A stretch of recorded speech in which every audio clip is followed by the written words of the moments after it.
ভাইরা আমার, আল্লাহর কসম করে বলি, একটা সময় আসবে মন খুলে নামাজ পড়তে চাইবেন। বিশ্বাস করেন ভাই, লিখে রাখেন ডায়েরিতে। আপনাকে যদি আল্লাহ হায়াতে বাঁচিয়ে রাখেন, যুবক ভাইয়েরা, তরুণ ভাইয়েরা, একটা বয়স আসবে মনে চাইবে একটু রবকে মন খুলে সেজদা দিয়ে একটু লম্বা করে রুকু করি। পারবেন না, অসুস্থ হয়ে যাবেন, রোগবালায় ধরে ফেলবে। বাবারে, সে সময় আসবে না? বৃদ্ধ মুরব্বীদেরকে, চাচাদেরকে জিজ্ঞাসা করেন, চাইলেও ওযু ধরে রাখতে পারে না, নামাজ পড়তে পারে না, চাইলেও পারে না। একটা সময় আসবে চাইবেন, পারবেন না।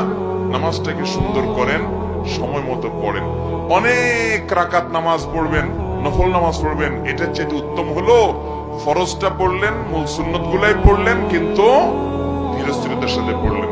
10 রাকাত তাড়াহুড়া করে পড়ার চাইতে 2 রাকাত আস্তে আস্তে পড়া অনেক বেশি